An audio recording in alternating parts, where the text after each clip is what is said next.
사사기 15장 9절 말씀을 읽겠습니다.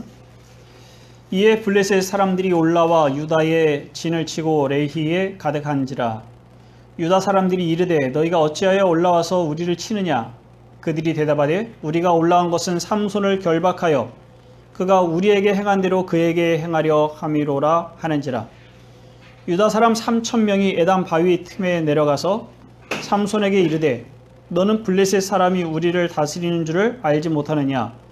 내가 어찌하여 우리에게 이같이 행하였느냐 하니 삼손이 그들에게 이르되 그들이 내게 행한 대로 나도 그들에게 행하여노라 하니라.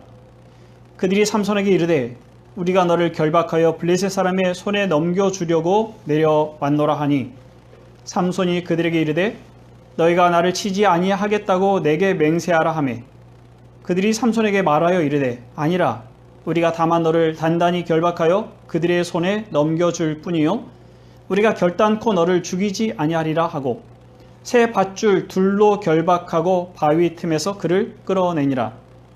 삼손이 레히에 이름에 블레셋 사람들이 그에게로 마주 나가며 소리 지를 때 여호와의 영이 삼손에게 갑자기 임하심에 그의 팔 위에 밧줄이 불탄 삼과 같이 그의 결박되었던 손에서 떨어진지라. 삼손이 나귀의 새 턱뼈를 보고 손을 내밀어 집어들고 그것으로 1,000명을 죽이고 이르되 나귀의 턱뼈로 한 더미 두 더미를 쌓았으며 나귀의 턱뼈로 내가 1,000명을 죽였도다 하니라. 그가 말을 마치고 턱뼈를 자기 손에서 내던지고 그곳을 라마레히라 이름하였더라. 삼손이 심히 목이 말라 여호와께 부르짖어 이르되 주께서 종의 손을 통하여 이 큰 구원을 베푸셨사오나 내가 이제 목말라 죽어서 할례 받지 못한 자들의 손에 떨어지겠나이다 하니 하나님이 레이에서 한 우묵한 곳을 터뜨리시니 거기서 물이 솟아나오는지라. 삼손이 그것을 마시고 정신이 회복되어 소생하니 그러므로 그 샘 이름을 에낙고레라 불렀으며 그 샘이 오늘까지 레히에 있더라. 블레셋 사람의 때에 삼손이 이스라엘의 사사로 20년 동안 지냈더라. 아멘.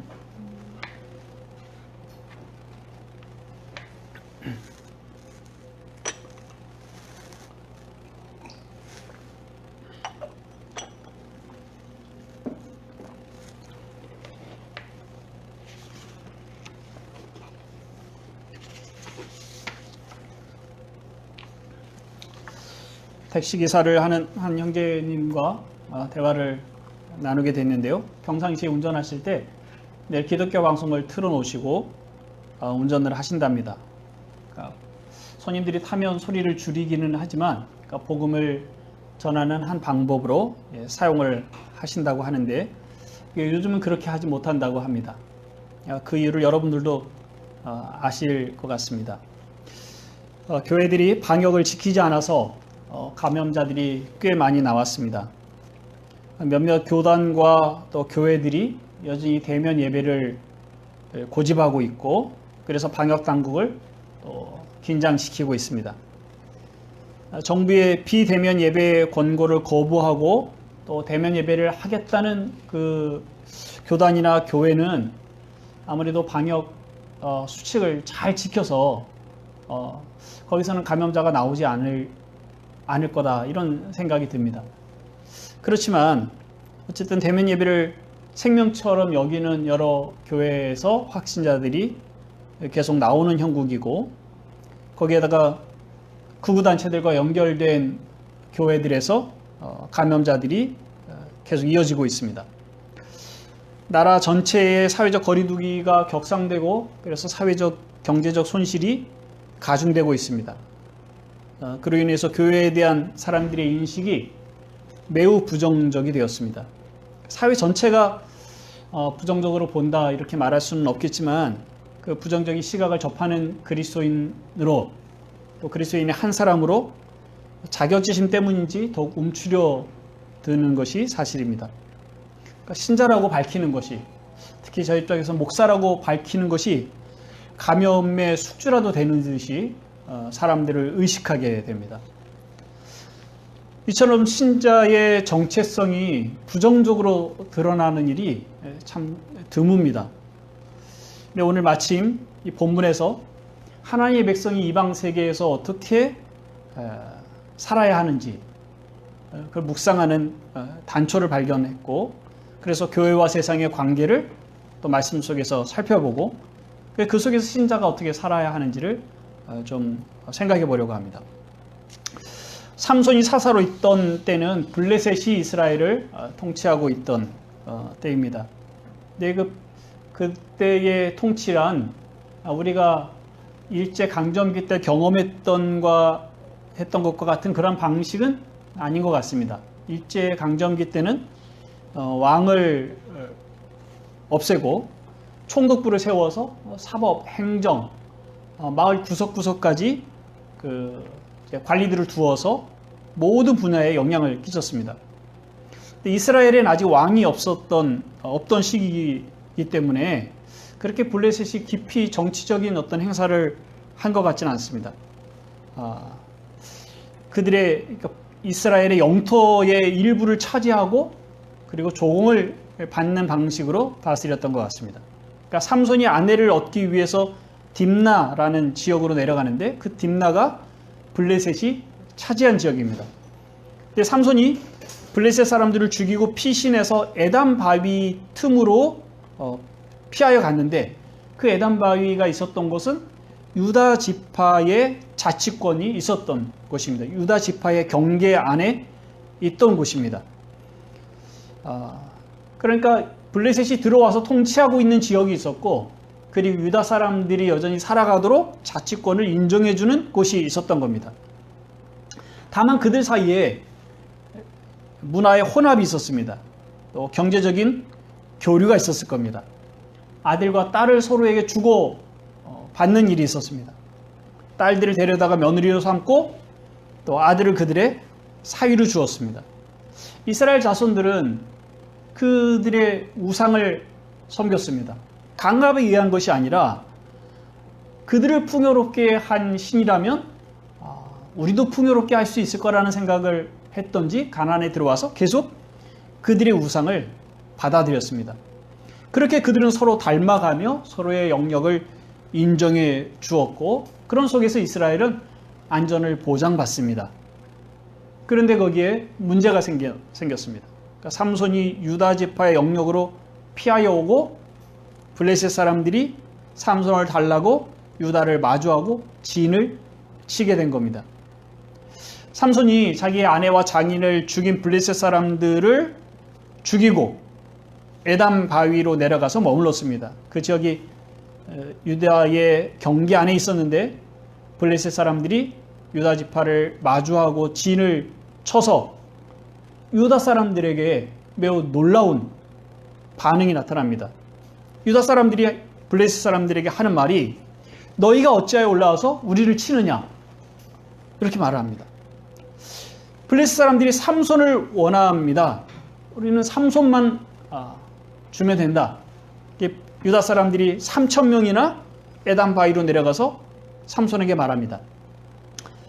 너는 블레셋 사람이 우리를 다스리는 줄을 알지 못하느냐? 네가 어찌하여 우리에게 이같이 행하였느냐? 유다 사람들의 말은 왜 블레셋 사람들을 건드려서 우리를 곤란하게 만드느냐 하는 내용입니다. 유다 사람들은 삼손의 일을 계속 들어왔을 겁니다. 아마도 삼손이 이스라엘을 구원할 사사가 아닌가 하는 생각을 했을지도 모르겠습니다. 하지만 전혀 그들에게 감동을 주지 않았습니다. 자기들의 안위를 위해서는 삼손을 넘겨주고 그래서 그 안전을 보장받으면 된다고 생각을 한 것이죠. 그래서 유다 사람 3,000명이나 내려와서 삼손을 잡아 넘기는 일에 참여합니다. 아마 삼손을 잡아 넘기려면 3,000명 정도는 와야 된다고 생각을 했던 것 같습니다. 그들의 관심은 1,000명이나 모인 그 블레셋 사람들을 치는 데 있지 않고 자기들의 안위를 걱정하는 데 있었습니다. 그들이 중요하게 여긴 것은 자기 지파의 영역이 존중받는가 하는 문제였습니다. 자기들에게 허락된 영역 안에서 안전하게 살 수 있다면 아무래도 좋다는 생각을 가졌던 것 같습니다. 그들은 자기들의 사사를 내주고 안전을 선택합니다. 유다의 모습 속에서 하나님의 교회가 세상과 어떤 관계에 있어야 하는지를 생각해 볼 수 있습니다. 유다가 보인 건 두 가지 태도라고 보는데요. 한 가지는 유다 사람들은 블레셋과 갈등 없이 지내고 있었습니다. 그걸 원했고, 갈등을 가지는 것이 좋은 것이 아닙니다. 히브리서 12장 14절에 보면 모든 사람과 화평하라고 말씀을 합니다. 할 수만 있다면 우리는 그렇게 해야 할 것입니다. 근데 유다가 블레셋과 갈등 없이 지낼 수 있었던 것은 그들의 통치를 받아들였기 때문에 그렇습니다. 안정만 보장해 준다면 아무래도 좋다는 식으로 생활했기 때문이죠. 그들이 섬기는 우상을 가져다 섬겼습니다. 하나님께서 이 가나안의 우상 섬기는 것을 몹시 싫어하셔서 선지자들을 보내시고 또 그 이방 민족들을 막대기로 사용하셔서 이스라엘 백성들을 계속 징계해 오셨지만 이스라엘 백성은 우상을 버리지 못하고 계속 가지고 있습니다. 아들, 딸들을 서로 내주어서 혼인하게 하고 하나의 혈통을 만들어가는 것이죠. 서로 친인척이 됩니다. 이방의 문화를 고스란히 받아들입니다. 그래서 그들 사이에 갈등이 있을 수가 없습니다. 그러면서 이스라엘에는 거룩함도 사라졌습니다. 하나님의 백성이라는 구별이 사라졌습니다. 한 가지 구별이 있다면 그들이 사는 이 영토만 구별되어 있는 것이에요. 이 영토만 구별된다면 나머지는 내줘도 된다고 생각을 해왔던 것 같습니다. 또 하나의 태도는 유다는 자기 영토 안의 일에만 관심이 있었다는 거예요. 그러니까 그 영토 밖의 일, 이들이 머물고 있었던 그 영토 밖의 일은 전혀 관심을 갖고 있지 않았습니다. 삼손은 단지파 사람입니다. 이웃하는 지역이에요. 그 이웃 지역에서 삼손이 블레셋과 갈등을 빚고 있을 때에 유다가 충분히 그 얘기를 들었을 겁니다. 이런 얘기는 얼마나 빨리 전달이 됩니까? 근데 삼손이 어느 날 자기 지역에 들어와 몸을 피하게 되었다는 사실을 알게 됐습니다. 그들을 하나님께서 세우셔서 블레셋과 싸우게 하신 이 사사와 함께 일어나 블레셋과 맞설 수 있었을 겁니다. 그런데 그렇게 하지 않습니다. 블레셋과 대항하여 싸우는 그 삼손의 모습을 그냥 먼 산 구경하듯이, 먼 산 불구경하듯이 쳐다보고 있다가 자기 경내에 피하여 온 삼손 때문에 블레셋과의 갈등이 야기되는 것, 그걸 두려워해서 3,000명이나 되는 사람이 모여 삼손을 잡아주러 내려갑니다. 참 어처구니 없는 일이 벌어지고 있는 겁니다. 어찌하다가 이렇게 야성을 잃은 지파가 되었는가 하는 생각을 하게 됩니다. 원래 유다는 이런 지파가 아닙니다. 유다는 혈통적으로는 장자가 아닙니다. 그러니까 네 번째 아들인데, 그런데 언약에 있어서는 장자 지파에 해당이 됩니다. 그리스도께서 유다 지파를 통해서 오시죠. 근데 당시에 전쟁이 있을 때 하나님께 묻습니다. 하나님, 어느 지파가 먼저 올라갈까요? 하나님은 유다를 선택하십니다. 유다 지파가 먼저 올라가라. 그래서 유다가 지도력을 가지고 앞장서 올라가서 전쟁을 치릅니다. 사사기에 그런 장면들이 여러 번 나오는데, 사사기 초반에도 그런 내용이 나옵니다. 그래서 가나안 정복의 첫 번째 앞장섰던 것이 유다입니다. 갈렙이 그 유다 지파의 지도자이기도 했습니다.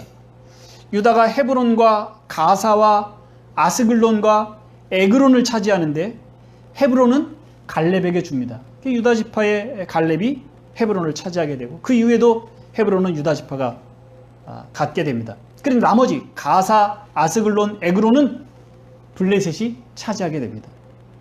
유다는 자기들이 조상이 차지했던 그 땅조차 지키지 못하고 내주는 그런 약체가 됐습니다. 하나님께서 이스라엘 백성을 택하신 것은 그들이 크거나 강한 민족이기 때문이 아니라, 탁월한 민족이기 때문이 아니라 가장 작은 민족이기 때문에 선택하셨다, 그렇게 말씀을 하십니다. 가장 작은 민족을 선택하심으로 민족들이, 어느 민족이든지 자기의 힘으로 구원을 받는 것이 아니라는 것을 알게 하시고 전적으로 하나님의 은혜에 의해서만 구원에 이른다는 사실을 이 이스라엘 백성의 하나님 백성 되는 것을 통해서 알게 하시려는 거죠. 그런데 그 이스라엘 백성의 선택받은 이 사실을 이 열방에게 알리지 못하고 자기들의 약함을 그냥 노출시키고 인정하고 그 이방 민족과 하나 되고 혹은 그들을 구원하기 위한 제사장으로서의 역할을 상실한 채 살아가고 있는 것이 이스라엘의 형편입니다. 거룩함을 버리고 세상과 같아지든지 아니면 자기의 영역 안에 틀어박혀서 자기 일 외에는 전혀 관심을 갖지 않든지 이 두 가지가 이 유다 사람들에게 보인 모습입니다. 교회도 그 길을 밟아왔고 또 지금의 모습이 그렇지 않나 싶습니다. 세상과 같아지면서 동시에 세상에서 멀어지고 있습니다. 세상과 같아진다는 것은 거룩함을 상실한다는 것이죠. 누가 이런 말을 했는데요. 교회와 세상 간에 아무런 충돌이 없다면 그것은 세상이 교회를 점거해버렸기 때문이다. 이것은 나선의 제일 밑바닥이다. 나선은 이렇게 돌아가는 게 나선이죠. 근데 역사를 이렇게 나선으로 보는데 특히 이 사사기의 역사가 그렇습니다. 돌고 도는데 타락, 구원, 타락, 구원. 그런데 나선이 아래에서 위로 올라가는 방식이 아니라 내려가는 방식이에요. 타락으로 점점 더 타락으로 내려가는 방식으로 사사기가 그려지고 있는데 지금 이 삼손의 이 상황을 보면서 이 유다의 상황을 보면서 이 나선의 제일 밑바닥에 왔다. 가장 타락한 상태에 있다. 이렇게 보고 있는 겁니다. 근데 안타까운 것은 우리가 삼손 지나서 그 다음에 장들을 보면 훨씬 더 타락한 모습들을 볼 수 있게 됩니다. 삼손은 유다가 블레셋과 어떤 관계에 있었는지를 드러내고 있습니다. 코로나가 지금 우리에게 그런 역할을 하죠. 위기를 만난 교회가 중요하게 여기는 것이 무엇인지를 지금 보여주고 있습니다. 세상 사람들에게 자, 교회가 가장 중요하게 여기는 것이 무엇인지 묻는다면 세상 사람들이 뭐라고 대답하겠습니까? 교인들이 가장 중요하게 여기는 것, 교회가 가장 중요하게 여기는 게 뭐죠? 예배를 할 겁니다. 우리도 지금 그 싸움을 하고 있잖아요. 비대면 예배냐? 아니면 대면 예배냐? 그것이 기독교의 본질인 것처럼 우리는 그 씨름을 하고 있습니다. 교회 안에서 하는 일들을 보장받는다면 거룩함을 내어줘도 된다고 생각을 하는 것이죠. 예배만 허락이 된다면 이웃의 생명, 사회의 생명, 사회 시스템의 견고함, 혹은 의료 시스템의 붕괴 이런 것들이 우리의 관심이 있지 않습니다. 내 신앙과 내 목숨이 아니면 다른 사람의 안전이나 다른 사람의 목숨을 내주는 것도 가능한 듯이 말하고 있다고 세상 사람들이 그렇게 인식하게 되지 않습니까? 그래서 지금 우리의 형편이 아닌가요? 우리가 이 방역을 지키지 않고 대면 예배를 하겠다는 것이 물론 어떤 관점에서 보면 교회에 대한 압박이 너무 심하다 이렇게 볼 수도 있습니다. 그런 여지가 있지요. 그러나 우리가 사회의 안전을 위해서 의료 시스템이 붕괴되지 않도록 위해서 환자가 감염자가 교회 안에서 발생되지 않도록 해야 되는 것이 지금 사회를 위해서 필요한 일입니다. 근데 우리는 그보다 목숨을 걸고라도 예배해야 된다고 말합니다. 감염자가 나오더라도 우리는 예배하고 싶다고 말을 합니다. 그러니까 내 안전, 내 목숨의 문제가 아니라 예수를 믿지 않는 내 가족들, 예수 믿지 않는 직장 동료들, 그리고 사회에 접촉하는 사람들의 안전과 그들의 목숨까지 담보한 주장입니다. 우리는 우리의 신앙을 지키기 위해서 다른 사람의 목숨까지도 안전까지도 내줄 수 있는 그런 단단한 마음, 강팍한 마음을 이런 말들 속에서 드러내고 있는 것이죠.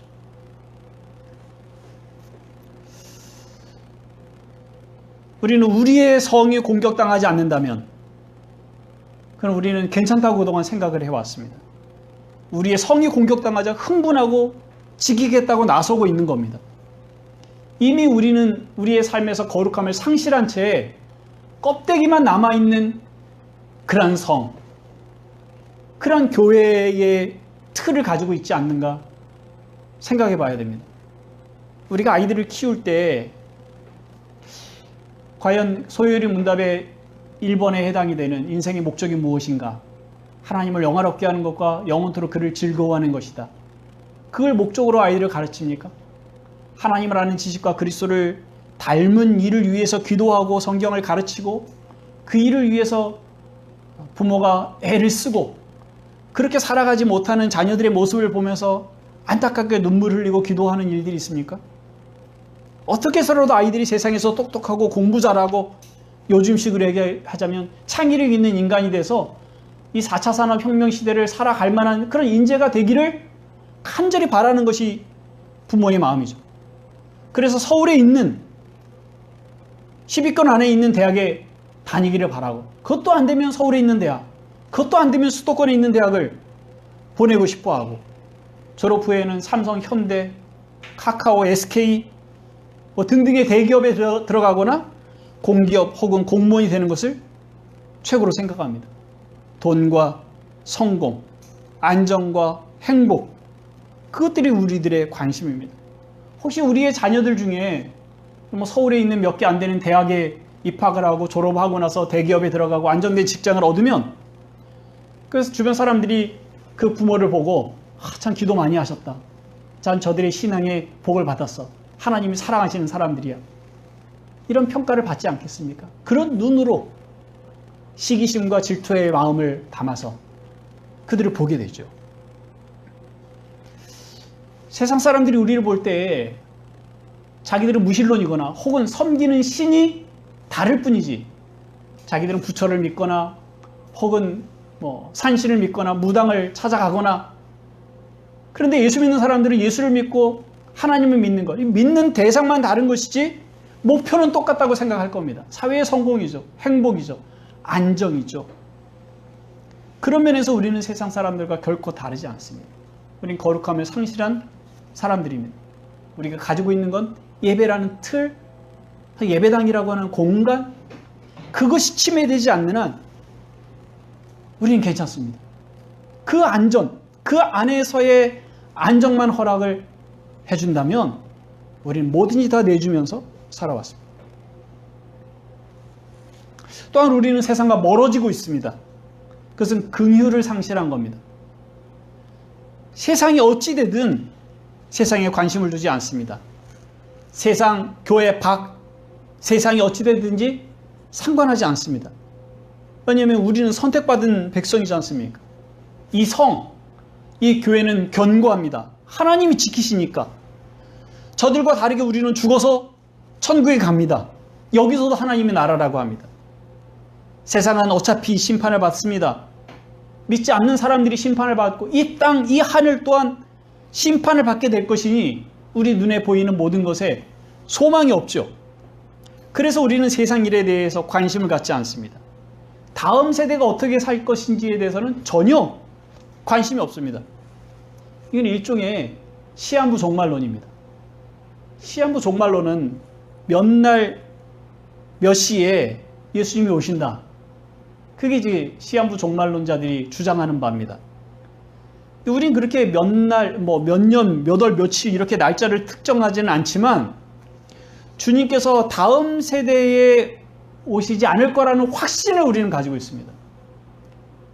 그렇기 때문에 우리가 쓰고 있는 이 자원들, 이 환경, 이 지구를 우리가 살아있는 동안에 다 써버리면 된다고 생각을 하면서 살아가는 거죠. 그렇게 생각하지 않는데도 불구하고 이 지구의 자원을 우리가 이렇게 탐욕적으로 쓰고 있다면 그런 양심불량이죠. 그러면 우리 다음 세대에게 정말 할 말이 없는 거죠. 이 세대에 주께서 오시지 않고 너희 세대에 오실 수도 있어라고 생각을 하면서 우리가 이 자연을 훼손하여 그들에게 넘겨준다면 그들은 하나님이 창조하신 아름다운 세상, 복된 세상으로의 세상을 물려받는 것이 아니라 황폐하고 살아가기 어려운 그 형편의 세상을 맞이하게 되는 거 아닙니까? 그들은 푸른 하늘을 볼 수가 없어서 성경에 하나님이 하늘을 창조하셨다고 말할 때에 그 속에서 하나님의 영광과 그 선하심과 은혜를 발견할 수 없게 될 것입니다. 그들이 먹고 마시는 것에 여러 가지 환경 호르몬이 들어서 그들의 몸을 해친다면 그들은 먹고 마실 때 감사할 수가 없게 될 겁니다. 주님께서 언제 오실지 모르지만 우리는 오실 때까지 주님의 영광을 위해서 창조하신 이 만물을 보존하고 다스려야 하는 것이 맞습니다. 세상 사람들이 탐욕을 앞세워서 자연을 파괴하든지 동물을 학대하든지 또 남극과 북극의 얼음이 녹아내리든지 바다에 미세 플라스틱이 많이 쌓이든지 소고기 한 근을 위해서 얼마나 많은 곡식과 물이 소비되든지 우린 전혀 관심을 갖지 않고 살아왔습니다. 내가 괜찮으니까 괜찮다고 생각을 했고 우리의 성이 괜찮으면 괜찮다고 생각을 해왔습니다. 지금의 내 아이가 건강을 잃지 않고 살아가니 좋다고 생각을 해왔던 것입니다. 그런데 코로나가 세상이 얼마나 탐욕적으로 살아왔는지를 가르쳐주고 있습니다. 교회는 전혀 관심 없었던 일이었지만 교회와 그리스도인이 여전히 세상처럼 탐욕적으로 살았다는 사실을 밝혀주고 있는 것이죠. 우리의 생활 양식이 세상 사람들과 결코 다르지 않았습니다. 우리는 먹고 마시는 일에 탐욕적이었고 많이 소비하고 많이 낭비했습니다. 많은 자연을 훼손하였습니다. 그러면서 우리는 얼마나 예배만 잘 드리면 된다고 생각했습니다. 예배에만 정성을 쏟으면 된다고 생각했습니다. 하나님이 창조하신 세상과 이웃들에게는 전혀 관심이 없었습니다. 우리 이런 얘기를 들어도 듣는 걸로 또 끝나지 않는가 하는 생각을 합니다. 이거는 몇몇 사람들이 주장하는 일이 아닌가. 또 쉽게 할 수 있는 일이 아니잖아요. 타고 나서 우리 그렇게 생활하던 익숙한 것들이 있는데 이걸 이 먹고 마시고 소비하고 살아가는 걸 탐욕이라고 말하고 그리스도인으로서 하지 말아야 할 일이라고 얘기를 하니 그게 정말 낯선 일입니다. 성경에 고기를 많이 먹지 말라고 얘기하거나 그렇게 구체적으로 나왔으면 좋겠는데 성경에 그런 말들이 보이지 않는 것처럼 보이거든요. 꼭 탐욕을 거기에다가 적용시켜서 얘기를 해야 되느냐? 아마 그렇게 주장할지도 모르겠습니다. 우리는 다르게 살아가도록 부르심을 받았습니다. 그 다르게는 탐욕이 아니라 사랑과 절제와 긍휼로 살아가라고 부르심을 받았습니다. 우리는 왕 같은 제사장으로 부르심을 받았습니다. 왕으로서 하나님의 통치의 방식으로 세상을 다스리는 것입니다. 우리 주변 사람을 우리에게 주어진 영역을 다스리는 것이고 또한 제사장으로서 거룩함을 가지고 긍휼함을 가지고 이웃을 품어야 됩니다. 그들을 하나님 앞으로 이끌어가는 사람들이 되어야 합니다. 세상 속에 있어야 됩니다. 그러나 세속화되지는 않아야 합니다. 사랑으로 섬기는 자리에 그들의 삶 가운데 내려가야 합니다. 그러나 거기서 구별되어야 합니다. 삼손은 자기를 잡으러 온 유다 사람들에게 자기를 공격하지 말 것을 부탁합니다. 그리고 순순히 결박돼서 블레셋의 손에 넘겨집니다. 새로운 새것 밧줄 2개로 결박해서 블레셋 사람들에게 넘겨질 때 그들이 소리를 질러 승리를 자축하는 소리였겠죠. 근데 이 소리 지른다는 것이 삼손이 딥나에 내려갈 때 포도원 사이에서 사자를 만났는데 사자가 소리 질렀다고 할 때 그 소리 지름과 같은 표현입니다. 그 사자의 소리 지름을 듣고 사자를 손으로 찢은 삼손이 블레셋 사람들의 소리 지름을 듣고 그들을 찢는 일들이 그 다음에 진행이 됩니다. 그를 묶었던, 그를 결박했던 그 새 밧줄이 불에 타서 약하디 약해져 버린 삼배 줄처럼 그냥 흐물흐물 떨어져 버렸습니다. 삼손은 죽은 지 얼마 안 되는 나귀의 사체에서 턱뼈를 집어들고 블레셋 사람들을 쳤습니다. 1000명을 죽였습니다.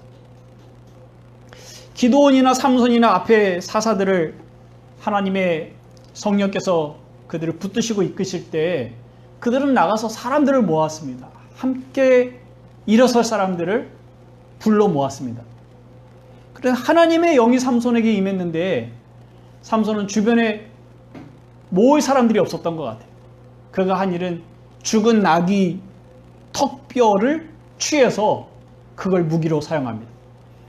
기드온과 입다는 그와 함께한 지파들과 함께 그들을 도구 삼아 전쟁에서 승리했는데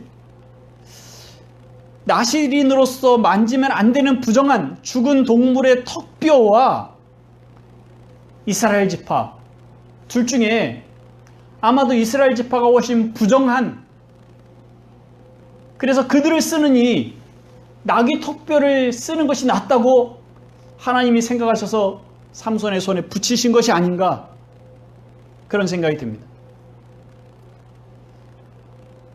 삼손에게 누구도 반응해서 같이 나갈 사람이 없었던 것이죠. 그 장면을 보고 있었던 유다 사람들 중에 삼손과 함께 일어날 사람이 없었던 것입니다. 몇 시간의 싸움으로 블레셋 사람 1000명이 죽고 삼손은 지치고 목이 말라서 죽을 지경이 되었습니다. 삼손은 하나님께 부르짖습니다. 주께서 종의 손을 통하여 이 큰 구원을 베푸셨사오니 내가 이제 목말라 죽어서 할례 받지 못한 자들의 손에 떨어지겠나이다. 이제 죽게 됐다는 거죠. 여호와께서 그 부르짖음을 들으시고 우묵한 곳을 터뜨려서 물이 솟아나게 하셨고 삼손은 그것을 마시고 회복이 됐습니다. 그 샘의 이름을 엔핫고레라고 지었습니다.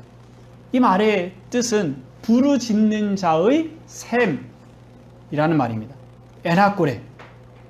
이 엔핫고레를 통해서 자기의 힘으로 구원하는 것이 아니라는 것을 깨달은 것이죠. 이미 1000명을 죽일 때 하나님이 나를 도우셨다고 고백을 하고 있습니다. 그런데 엔핫고레라는 이름을 지으면서 부르짖음이 없이는 안 된다고 말하고 있는 겁니다. 하나님이 들으시는 분이라는 신앙의 고백을 하고 있습니다. 삼손의 역사에서 처음으로 하나님을 찾습니다. 물론 그가 그렇다고 해서 하나님을 의식하지 않고 살았다고 말할 수는 없습니다. 그는 틈을 타서 블레셋을 치려고 했던 사사로서의 자기의 소명을 알고 있었습니다. 문제는 블레셋에서 구원하는 힘이 자기에게 있다고 생각을 했을 것입니다. 그런데 이 사건을 통해서 하나님만이 이 일을 하실 수 있는 분이라고 고백을 합니다. 하나님은 맨 땅을 터뜨려 물이 나오게 하시는 분입니다. 그는 처음으로 하나님을 부르고 그의 살아계심을 경험합니다. 삼손은 진정한 사사이신 그리스도의 그림자입니다. 삼손은 나시린으로 실패했지만 그리스도는 온전히 나시린으로 하나님 앞에 자신의 삶을 전적으로 내어드렸습니다. 사사로서 삼손은 자기의 힘을 믿고 의지했지만 그리스도는 성령을 끊임없이 의지하여 사신 분입니다. 그리스도께서 나타내신 모든 기적과 능력은 성령의 능력이라고 말할 수 있습니다. 그리스도는 전적으로 하나님께 순종했고 성령의 인도하심을 따라 사셨습니다. 또한 그리스도는 엔핫고레이십니다. 그야말로 그분이 부르짖는 자의 샘, 그 자체이십니다. 모세가 광야에서 백성들에게 반석을 명하여 물이 나오게 하고 그걸 먹인 사건이 있습니다. 바울은 고린도전서 10장에서 그 반석은 곧 그리스도다, 그렇게 말합니다. 그 비유죠. 근데 그리스도에게서 진정한 생명의 물이 나온다는 말입니다.